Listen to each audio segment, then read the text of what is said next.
1절 한번 시작. 그 후에 유다가 자기 형제들로부터 떠나 내려가서 아둘람 사람 히라와 가까이 하니라. 이 말은 무슨 말인가 하면, 유다가 아까 그 동생을 그 구덩이에 앞에서 넣어 죽이려고 됐고, 그 동생을 다시 꺼낸 다음에 이제 팔아서 애굽으로 보냈죠. 근데 유다가 보내고 나서 이후에 동생의 채석옷을 갈기하게 찢은 다음에 염소를 잡아서, 순염소를 잡아서 순염소 피를 거기다 발라요. 이게 피라는 건 사람의 피나 동물의 피나 똑같이 뻘거니까 이거 구별 못 하는 거잖아요. 그렇죠? 그 피를 가지고 아버지 앞에 보여준 겁니다. 그 채석옷을. 그래서 아버지 혹시 그 요셉 우리한테 보냈습니까? 요셉 옷이 이게 우리가 오는 길에 보니까 이렇게 갈게 찢어져가지고 피투성이 돼 있던데 요셉의 그 흔적도 없고 옷만 이렇게 있습니다. 이게 혹시 요셉 옷 맞습니까? 시침이 툭 대고 그랬단 말이에요. 자기 아버지 앞에 가가지고.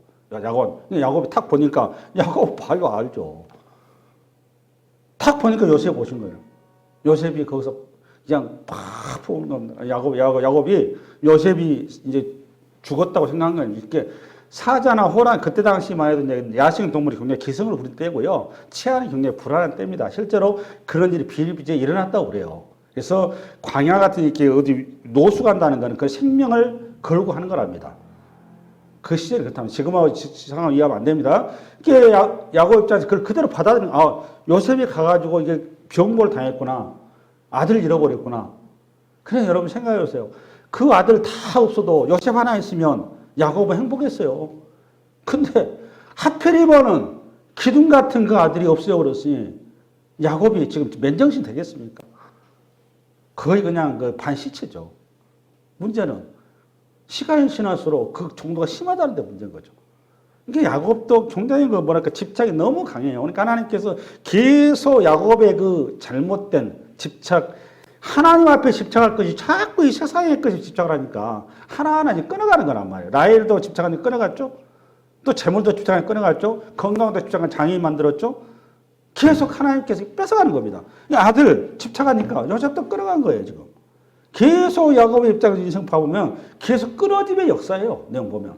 여러분 항상 신앙 보시면 여러분 스스로가 하나님 앞에 매이면 되는 거예요. 나머지 거 매이면 하나님께서 여러분한테 반드시 끊어가십니다. 그래 하면 안 돼요. 하나님은 질투하신 하나님이세요. 조심해야 된다는 거. 야곱의 인생상 보면 계속 끊어짐의 인생이에요. 털어갑니다. 계속. 인생 끝까지. 마지막에는 가나안 땅에서 털털이가 돼가지고 어디로 갑니까? 애굽 땅에 그냥 빈터에서 객으로 들어가잖아요. 내가 붙잡으려 하는 거 하나님께 다 털어버린 겁니다. 그러니까 이 땅의 것을 내려놓으라 그 말이에요. 하나님 나라는 이 땅의 것을 붙들어서 하나님 나라에 갈 수 있다 없다?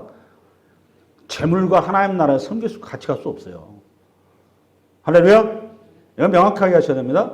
예. 이렇게 야곱이 아들 요셉이 죽었다는 이 현실 앞에 그야말로 그냥 사람이 그냥 완전히 실성해버린 거예요. 그냥 아침마다 일어나면 야곱이하고 헛소리를 했다는 거예요. 없는 요셉. 우리 요셉 없냐? 헛소리를 했으니까. 여러분, 그 나머지 자녀들 입장에서는 그게 맨정신이겠습니까? 평소에 이렇게 요셉이 있을 때는 그래도 아버지 요셉 보니까 요셉 그렇게까지 안 했는데 요셉이 없으니까 이건 더 심하단 말이에요. 그러니까 이 상황을 보고 있는 자식들 입장에서는 그거 같이 있겠어요? 밥상머리만 앉으면 이게 좋은 반찬만 나온 우리 요셉이 있었으면 우리 이런 소리 했으니까 듣기도 싫을 뿐더러 분위기 찝찝하죠. 그러니까 이 상황을 벗어나야 되니까 현실 도피로 갈 수밖에 없다 그 말이에요. 유다가 더 이상 이거 아버지하고 있어갖고는 내 신세 조지겠구나 이 생각한 거예요. 나도 살아야 되겠다. 그래서 집을 뛰쳐나와 버린 겁니다. 뛰쳐나와서 가나안 땅에 있는 한 친구를 사귀었는데 그게 아둘람 사람 히라란 말이에요. 그러면 집 밖에 나왔다고 또 이게 해결되느냐? 그렇지도 않아요. 사람이라는 게 양심이라는 게 있잖아요. 계속 자기가 또 그 일을 주도를 했고 그러면 계속 아버지의 그 실성하신 모습과 또 자기 마음속에는 동생을 이렇게 자기가 팔았다는 그 죄책감이 유다도 계속 그게 메아리칠 거 아닙니까? 이 맨정신에 살아갈 수가 없으니까 마침 아둘람 히라가 술을 좋아해요. 술 먹으면서 그걸 자연스럽게 해소를 한 거예요. 그러다 보니까 어떻게 되겠습니까? 유다가 술주정뱅이가 된 거예요. 그냥 곤드레 만드레 된 겁니다. 그 얘기를 하는 거예요. 그게 1절 얘기예요. 이해됐죠? 그 다음에 2절 시작. 유다가 거기서 가나안 사람 수아라는 자의 딸을 보고 그를 데리고 동침하니. 근데 이게 원어를 다 들어가 봤더니 딸을 보고 데리고 동침한 이 말이 굉장히 스피드하다고 단어가. 그러니까 쉽게 해서 지금 그 오다 가다 만난 여인이 있었는데 이름도 없어요. 그렇죠? 그러니까 쉽게 해서 이 여인은 유명한 여인이 아니다. 아니다 그 말이에요. 이름이 없다 그 말, 유명치 않다 그 말. 오다 가다가 그냥 눈이 맞았는데 술김에 그 여인하고 그냥 동침했다 그 말이에요. 개념 없이. 그러니까 개념 없이 동침을 했는데 문제는 그 한 방에 그냥 애가 생겨버린 거예요. 그냥 동거를 시작해가지고 어떻게 3절부터 시작. 그가 임신하여 아들을 낳으며 유다가 그의 이름을 엘이라 아니라 첫째 아들 엘. 4절. 그가 다시 임신하여 아들을 낳고 그의 이름을 오난. 둘째 아들 오난.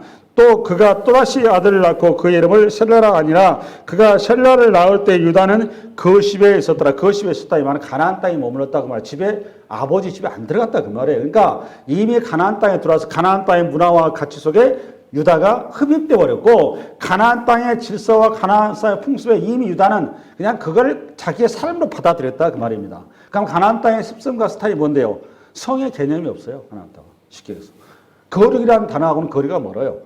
그냥 세상 좋은 대로 내 육체가 가는 대로 살았다 그 말이에요. 그러면서 오다 가다 눈이 맞은 여자한테 만나서 술김에 그냥 만나서 합각을 했는데 애가 생겨서 그냥 같이 살아버렸어요. 그리고 애를 셋을 낳았단 말이에요. 그 애 셋이 아들 셋인데 셋을 낳고 나서 그 다음에 이제 6절 시작. 유다가 장자 애를 위하여 아내를 데려오니 그의 이름은 다말이더라. 그러니까 장자가 벌써 출가할 정도면 많이 큰 거죠. 시간 많이 지난 거죠. 이 시간까지 유다가 지금 정신을 차렸다 못 차렸다. 저를 잘 보세요. 저를 잘 보세요. 지금 유다가 이 시간까지 정신을 차렸다 못 차렸다. 못 차린 겁니다. 유다가 지금 유다의 가나안 땅의 문화 속에 젖어서 그냥 아버지를 피해 있는 것으로 항상 해피하게 살았다 그 말이에요. 더 이상 그냥 아버지의 어떤 그 울타리 속에 그냥 신경 꺼버리고 나는 내 인생을 가겠다 이거예요.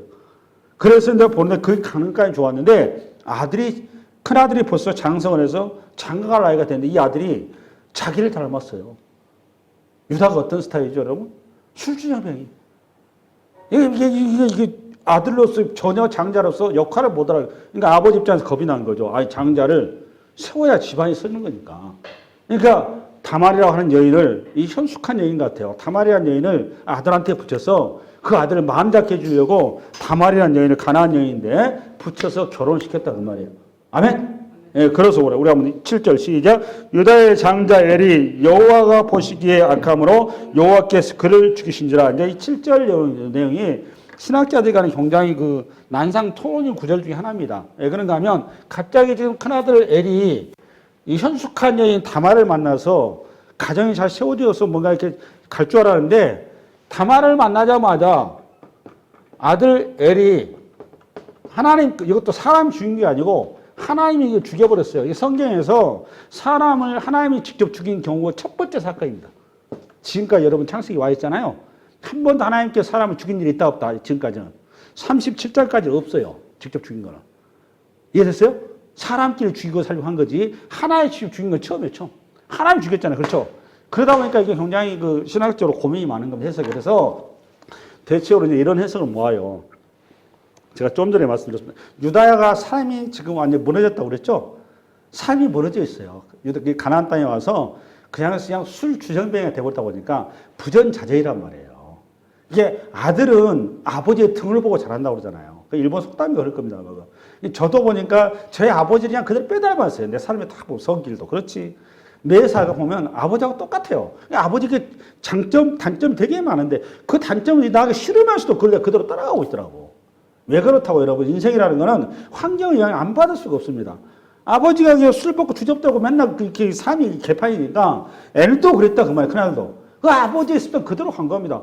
근데 그 버릇이 결혼했다고 바뀌냐고요. 결혼했다고 바뀌나요? 자기 아버지도 안 바뀌었는 판인데.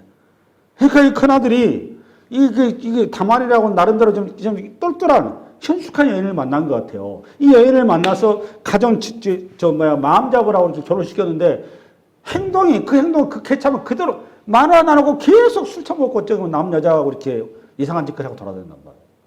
가정을 이렇게 다시 세워야 되는데 하나님께서 그냥 죽여버린 겁니다. 그 얘기한 거예요. 7절. 이해되셨죠?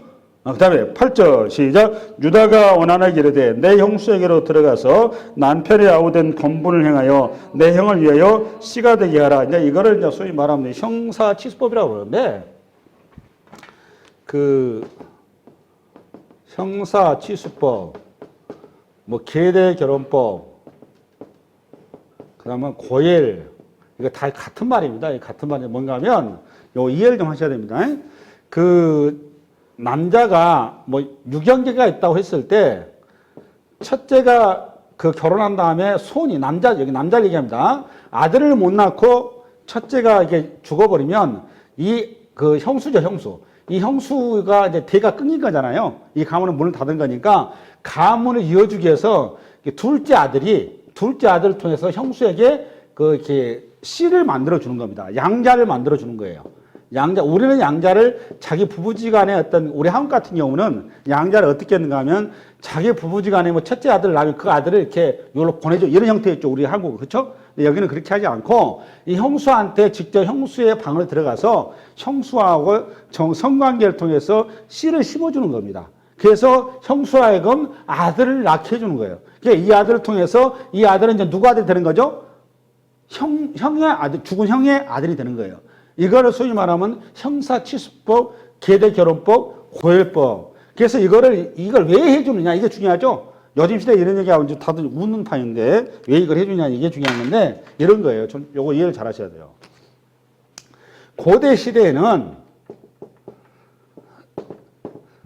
그 안전과 평안과 어떤 미래에 대한 자기의 안위를 이거를 가족이 책임을 졌단 말이에요. 나이 들어서 여러분 그 손발 못 쓰고 될 때 그 누가 책임지겠어요? 저 어렸을 때만 해도 이건 전부 누구 책임이면 가족 책임이었어요. 장자의 몫이었단 말이에요. 그렇죠? 지금은 노인들 뭐 아프고 이러면 지금 뭐 요양원도 보내고 국가에서 이렇게 다 해주지만 우리 시대에는 그걸 누가 그래줬어요? 국가에서 돈이 없으니까 못 해줬죠?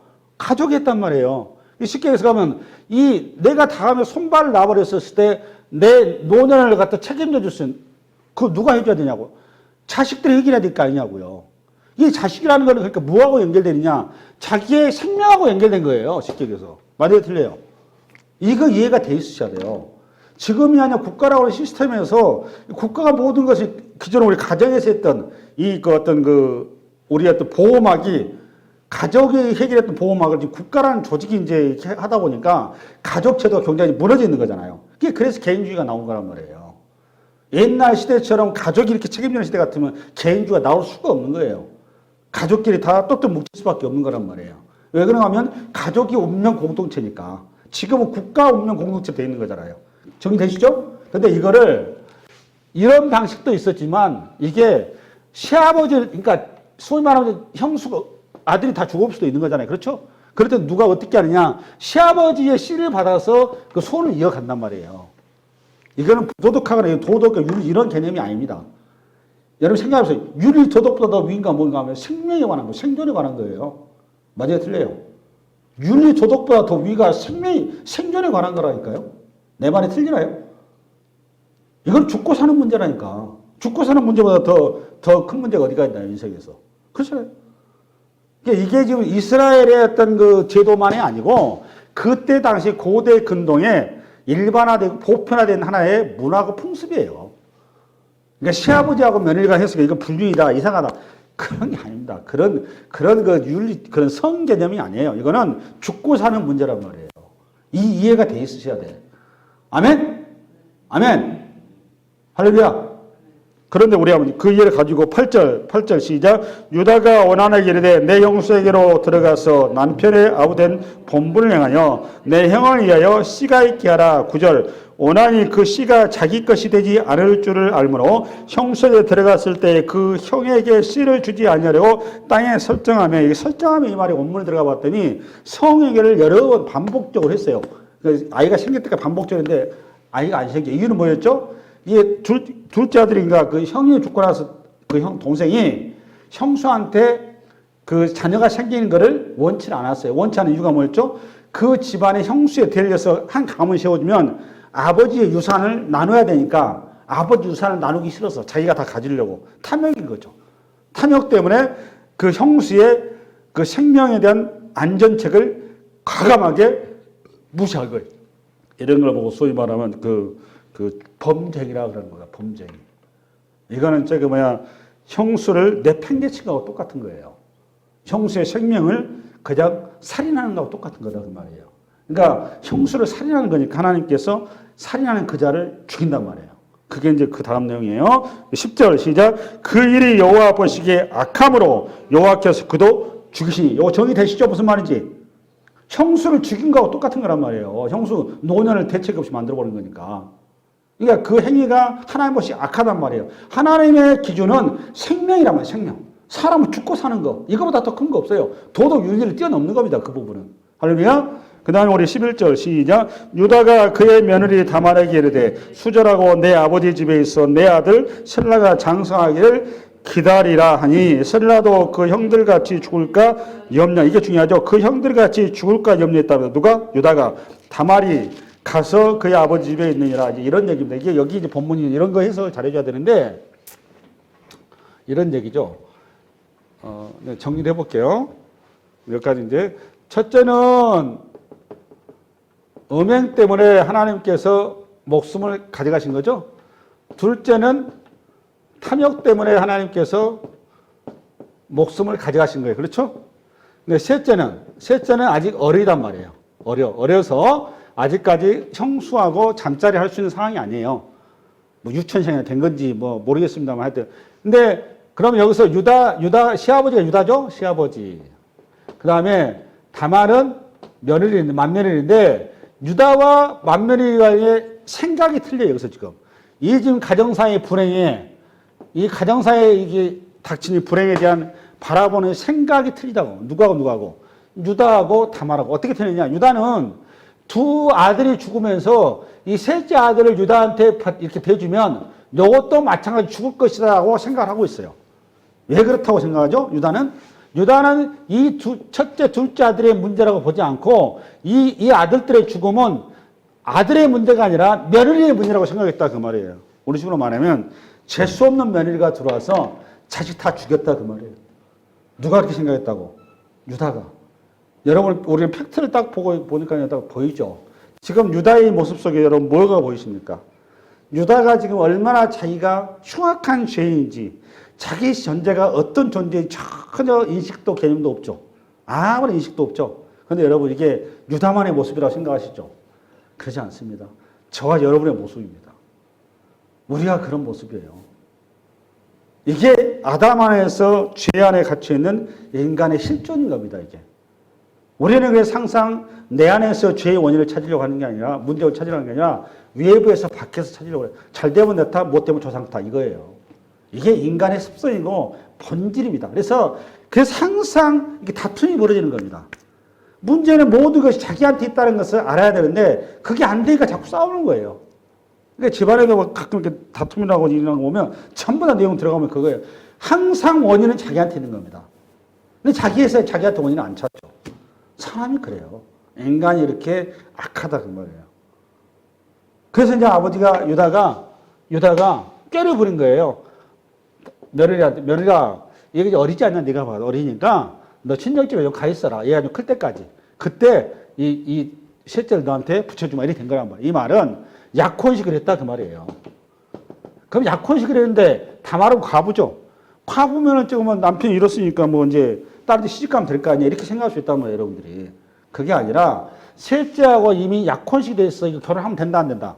안 되는 겁니다. 이렇게 묶어놓은 거예요 또. 유다가. 그러니까 다만의 입장에서는 지금 오도 가도 못하는 그야말로 그냥 뭐라 그럽니까? 그 진퇴양난. 그렇게 유다가 며느리를 이렇게 학대하고 있는 거예요. 학대. 자기의 잘못으로 인해서 자기의 죄악으로 인해서 남까지 이렇게 죽이고 있는 거예요 지금. 그렇죠? 이게 우리의 모습이라니까요. 인간이 만들어낼 수 있는 것은 뭐밖에 없냐? 죽음밖에 만들어낼 수 있는 게 없어요. 하나님 없는 인생은 하나님과의 만남이 없는 인생은 만드는 모든 열매가 뭐냐? 결론이 죽음인 겁니다. 죽음. 그 얘기하는 거예요. 할렐루야.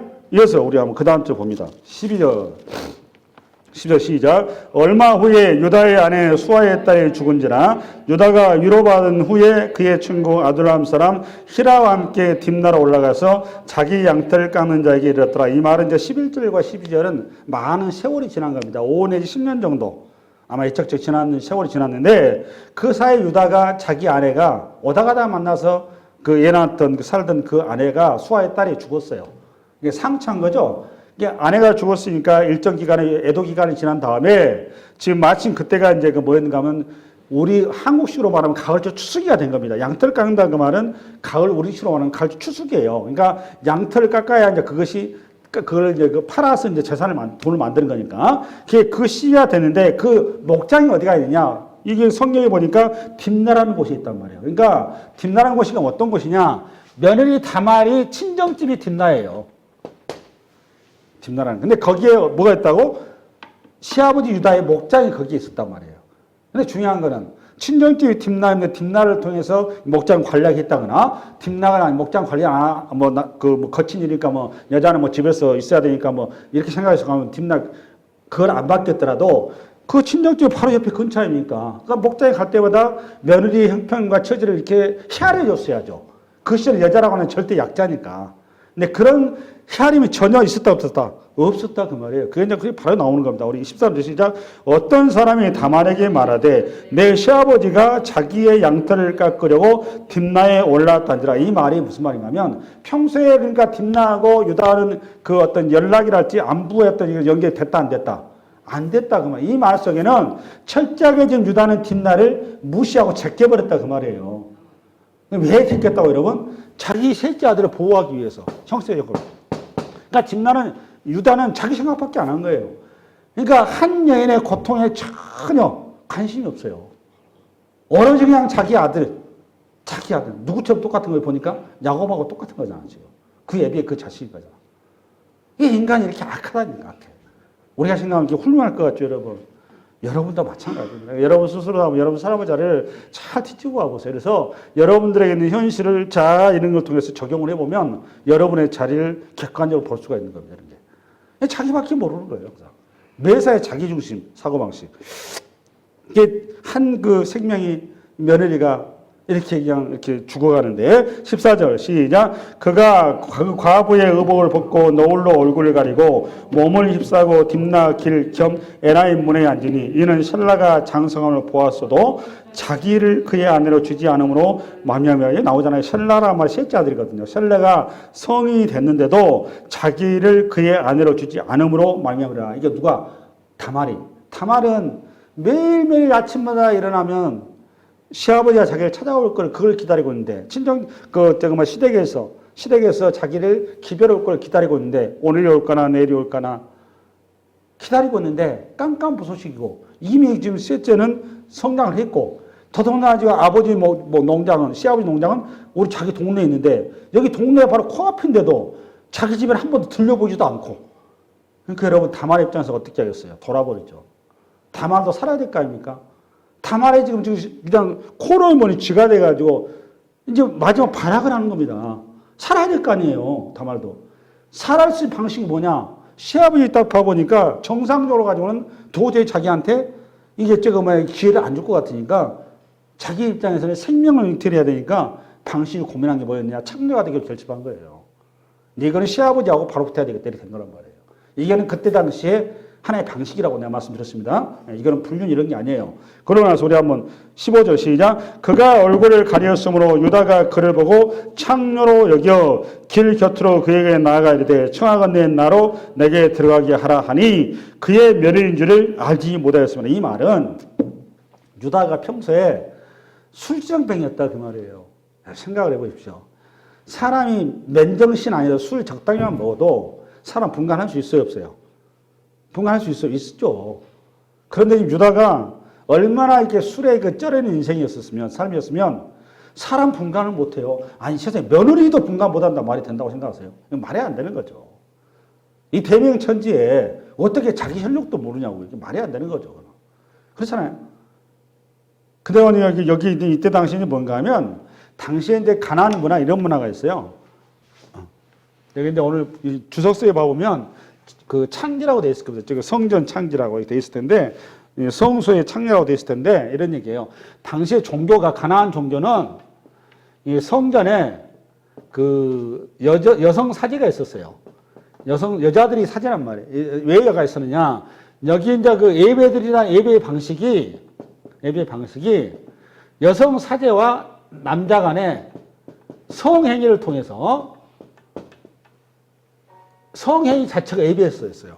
왜 그러느냐? 이 성행위라고 하는 거는 이거 다산의 여성 사제가 다산의 신을 대신한다고 생각했단 말이에요.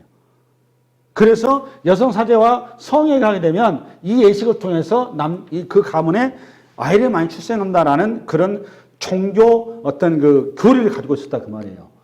그러다 보니까 가나안 땅에 그런 이 여성 그 어떤 그 사제들이 창기 역할을 많이 하고 있었습니다. 그러니까 유다도 그런 문화 속에 이미 젖어서 그런 여성들하고 수도 없이 그런 성행위를 했다 안 했다? 했다 그 말이에요. 근데 그거를 누가 잘 알고 있다? 며느리 다말이 잘 알고 있어요. 이게 시아버지의 평소의 행로를 너무너무 잘 알고 있는 다말이 마지막 그 성전 창기의 모습으로 자기가 변장을 하고 시아버지를 끌어들였다 그 말이에요. 이해되셨죠? 네. 그 다음에 우리 한번 넘어갑니다. 16절 시작. 길 곁으로 그에게 나아가 이르되 청하건대 나로 내게 들어가게 하라니 그의 며느리인 줄을 알지 못하였으나 그가 이르되 당신이 무엇을 주고 내게 들어오려 하느냐. 이 말은 이제 다말이 자기 시아버지한테 당신 나하고 화대값을 뭘 준비했느냐 이렇게 나온 거죠. 화대값. 그러니까 10절 시작. 유다가 이르되 내가 내 떼에서 염소 새끼를 주리라. 그가 이르되 당신이 그것을 줄 때까지 단범을 주겠느냐. 10절이 무슨 말인가 하면 다말이 딱 시아버지가 왔는데 화대값도 안 가지고 온 거예요. 안 가지고 오니까 염소 새끼라고 하는 거는 그 농장에 있으니까 유다가 그 자기 며느리인지 모르고 넌 나 여기 찍으면 그 목장 여기 있는 거 잘 알지 않느냐.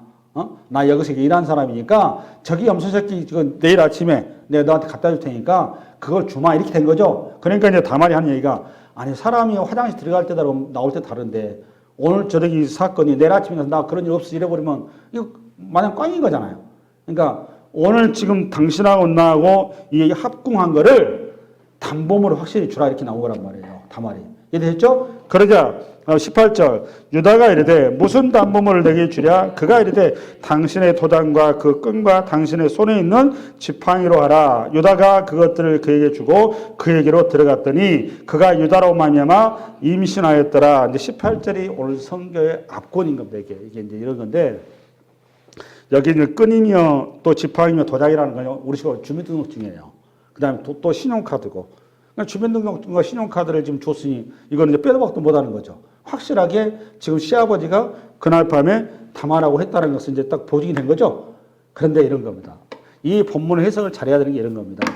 지금 이런 부분이 소위 말하면 다말의 불륜의 현장이고 굉장히 우리 입장에서 굉장히 부담스러운 자리죠. 그런데 이 자리야말로 유다의 입장에서는 자기 죄악의 가장 하이라이트 자리죠.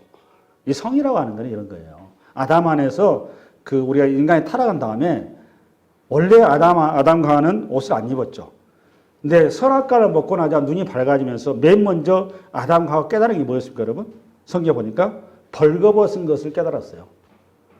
그러니까 선악과를 먹으면 새로운 지식을 알게 되는데 그 새로운 지식이 맨 먼저 새로운 지식이 뭐가 들어왔는가 하면 벌거벗은 것을 아는 지식이 나왔다고요. 이 말은 인간의 성격의 타락을 암시해 줄 메시지인 겁니다. 그러니까 하나님을 벗어난 인간은 얼마나 하나님의 벗어난 자리에서 가장 큰 죄악의 자리가 가는지 그 죄악의 끝자리가 무엇인지 얘기한 거 이거예요. 이 성이라고 하는 거는 생육하고 번성하기 위한 하나님의 생명의 용광로입니다. 그러니까 성이라고 하는 거는 하나님의 가장 거룩한 자리지 여러분이 생각하는 그런 어떤 추접스럽고 뭔가 음행하고 이런 자리가 아니에요. 하나님은 성은 하나님이 우리 인간에게 가장 보배로운 선물인 겁니다. 왜 그렇다고 하면 그 생명이 잉태된 자리라니까. 하나님이 인간을 어떻게 우리를 창조했죠? 사랑의 근거에 창조했죠. 성이라는 게 사랑의 하이라이트인 거예요. 그 사랑의 하이라이트 통해서 뭐가 나와요? 생명이 나오지 않습니까? 그러니까 그 자리야말로 가장 숭고하고 깨끗하고 가장 아름다운 자리인데 그 깨끗하고 숭고한 자리가 죄가 들어가니까 가장 더럽고 추접스러운 자리로 바뀌죠. 가장 부정한 자를 바뀐단 말이에요. 그러니까 죄 그러면 어디로 한가 들어가느냐? 성적인 타락으로 항상 우리가 아이콘처럼 나오지 않습니까? 성경에도 보면. 그렇죠? 그럼 오늘 유다도 오늘 유다의 어떤 그 모습, 유다의 어떤 죄악된 모습의 가장 어떤 그 리얼한 자리로 오늘 지금 어디가 나왔습니까? 성적인 타락의 자리로 이렇게 등장한단 말이에요. 이 성적인 유다는 자기 육체적 욕망을 채우기 위해서 자기 어떤 그 리얼한 죄악을 그대로 노출시켰지만 이 자리가 기가 막히게도 한 여인의 애절한 자기의 목숨을 거는 자기의 그 생명줄이 여기에서 지금 잉태되는 자리란 말이에요. 지금 그 얘기하는 거예요. 인간의 죄악의 끝자락에 하나님의 구원의 놀라운 생명의 씨앗이 움트온다니까요. 십자가라고 하는 그 절망의 죽음의 자리가 공교롭게도 인간의 그 절망의 자리가 하나님의 부활의 소망의 자리가 되는 거예요.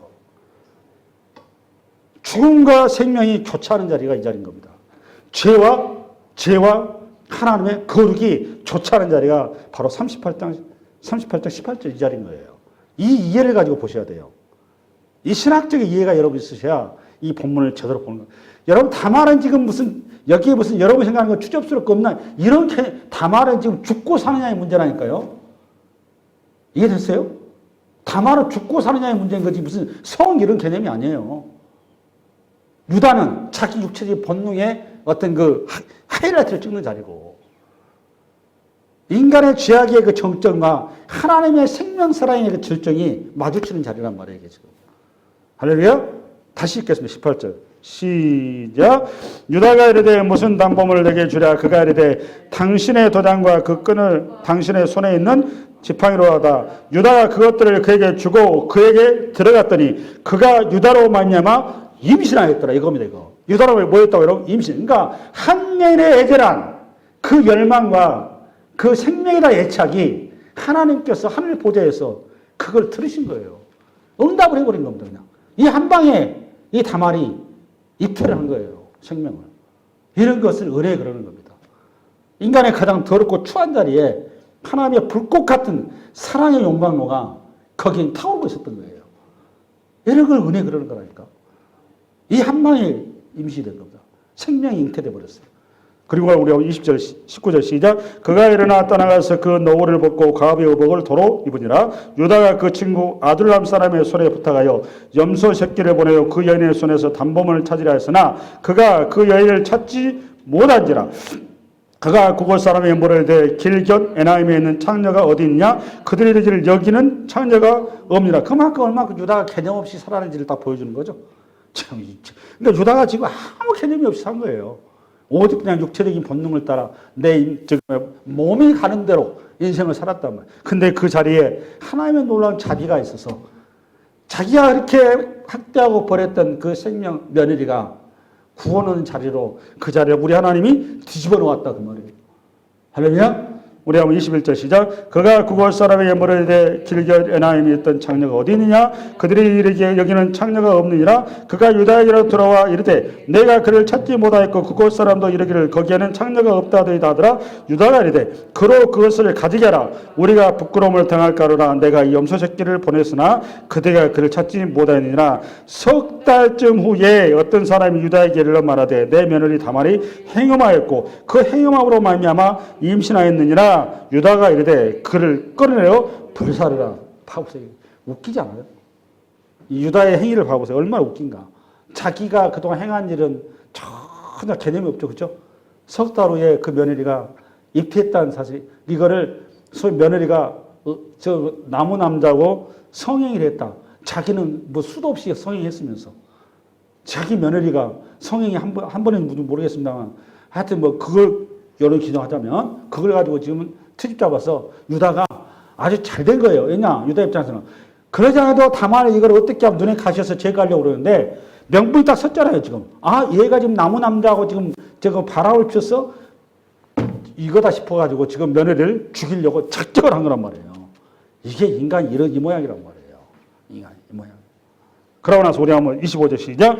여인이 끌려나갈 때 사람을 보내어 시아버지에게 이르되 이 물건 임자로 말미암아 임신하였으니까 청컨대 보소서 이 도장과 이 끈과 이 지팡이가 누구의 것이니까 한지라. 유다가 그것들을 알아보고 이르되 그는 나보다 옳다 이겁니다. 여기서 이게 뭐가 중요한가 하면 유다가 회심을 한 겁니다.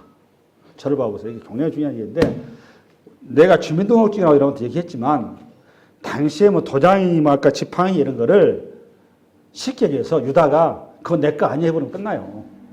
무슨 말인지 이해가세요? 유다가 야 그거 내 거 아니야 이래버리면 끝난단 말이에요. 나 언제 그거 잃어버렸는데 그거 누가 그 가서 내 거 가지고 장난쳤나 이렇게 해버릴 수도 있죠. 맞아요 틀려요? 내 말이 이해 가세요 여러분?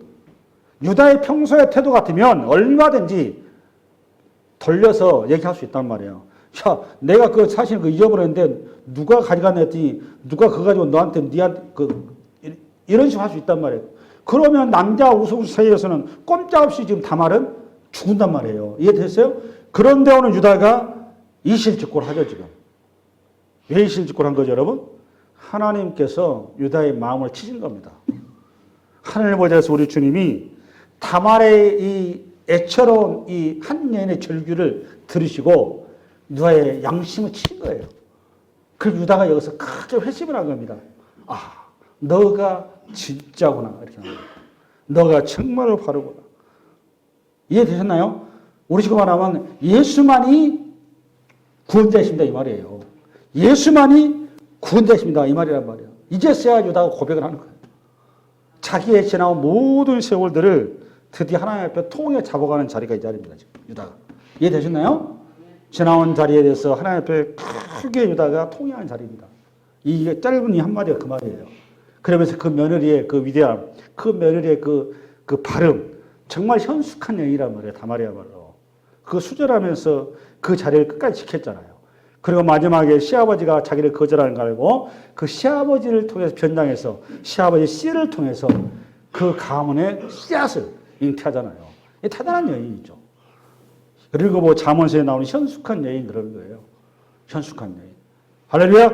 예, 이어서 우리 한번 27절 시작. 해산할 때 보니 쌍태라 해산할 때 손이 나오는지라 산파가 이르되 이는 먼저 나온 자라 하고 홍색실을 가리다가 그 손에 메었더니 그 손을 도로 들이며 그의 아우가 나오는지라 산파가 이르되 내가 어찌하여 터뜨리고 나오느냐 하므로 했으므로 그 이름을 베레스라 불렀고 그의 형 곧 손에 홍색실 있는 자가 뒤에 나오니 그 이름을 세라라 불렀더라. 이게 무슨 말인가 하면 시간이 다 가버렸으니까 제가 간단하게 정리만 하고 끝낼게요. 첫째가 원래는 세라죠. 맞죠? 둘째가 베레스인데